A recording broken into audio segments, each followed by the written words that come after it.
Gusto marinig sa inyo, tuloy pa ba ang impeachment trial o patay na po? Sa June 11, magkakaroon ng schedule para basahin ang impeachment complaint. Walang nawala, walang nadagdagigan. Dahil ang pinaka-pwede lamang naman namin gawin ay ito.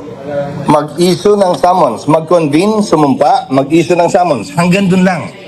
Opo. Ngayon, ayon sa batas, 10 araw, pinakamababa ang binibigay sa Grabe, haba, ano?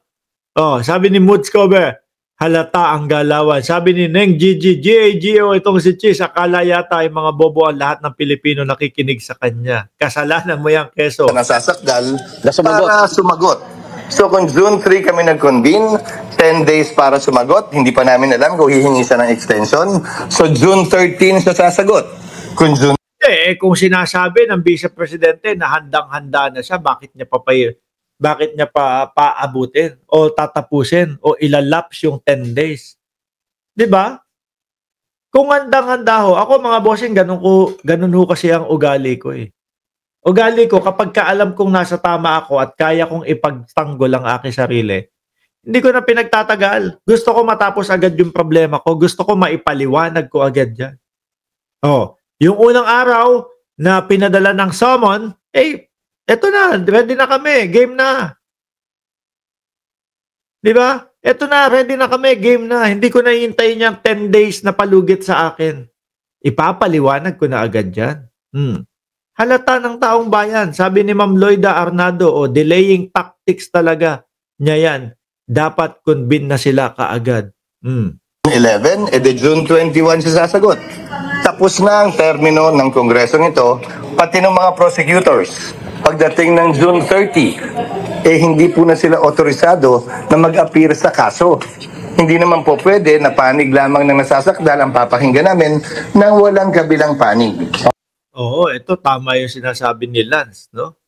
Nag-abang kaming mamamayang Pilipino ng 4 na buwan tapos iuurong lang ng June 11.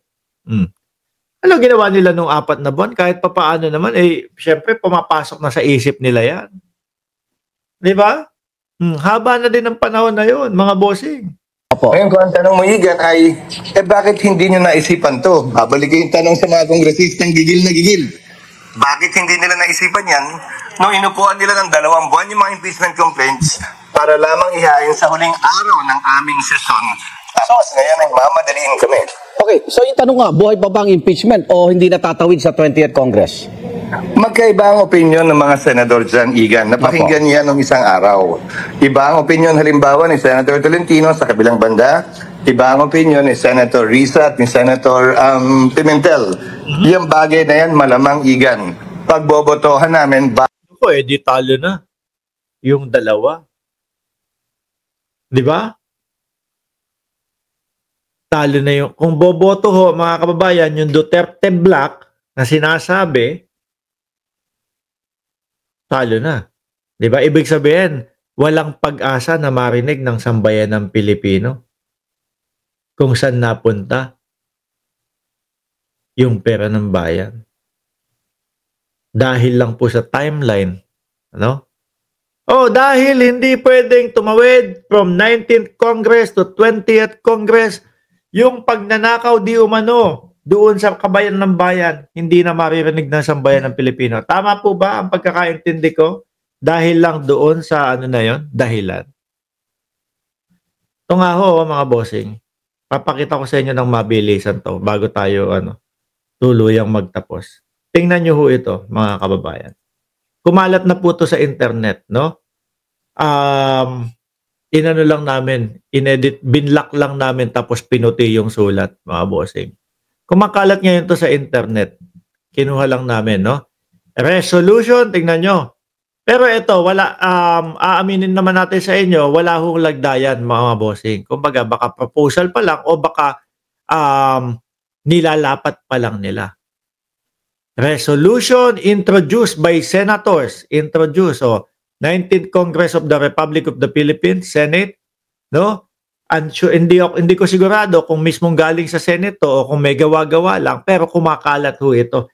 At sinasabi na galing na nga daw po sa Senate. Resolution declaring the de facto dismissal of the impeachment case against Vice President Sara Duterte Zimmerman Duterte by operation of the 1987 Constitution, declaring the de facto dismissal of the impeachment case. Dismissal na. No? Ang sinasaad dyan, dismissal na ho, mga bossing. At ang idinadailan nga po nila, more than 100 days na daw pong lapse. Since yung transmittal noong impeachment po from Congress. Lapse lang. Dahil lapse na eh. Hindi na pwede yan. Hayaan na lang natin yung hindi maipaliwanag na pondo ng bayan. Ano? At yung ibang mga yung ibang mga senador daw po kasi ay hindi okay sa kanila yung pag-crossover ng 19th to 20th Congress. Lungkot, saklap ng dadanasin ng bayan natin, ano? Ganun-ganun lang. Ay, sige, wag na. Ulitin ko Kaya ho ako paulit-ulit mga bossing. Kasi para naman pong walang katorya-torya yung mga o yung mga idinidepensa nila para wag matuloy yung impeachment dahil lang po hindi pwedeng itawid from 19th to 20th Congress. Pero yung hinahagilap na pera ng bayan, hindi masagot. Ayaw ipasagot o ayaw malaman sa taong bayan. Wala na daw time para sa deliberation. Di ba? Wala nang oras para pag-usapan at pagtalunan. Kawawa po ang ating bayan. Kaya po, yung mga kababayan natin, ang sigaw nila, masyado nang ginagago ang mga tao, sir, nakakaiyak naman yan. Sonia Darnayla. Ang gusto nila, lumabas sa kalsada.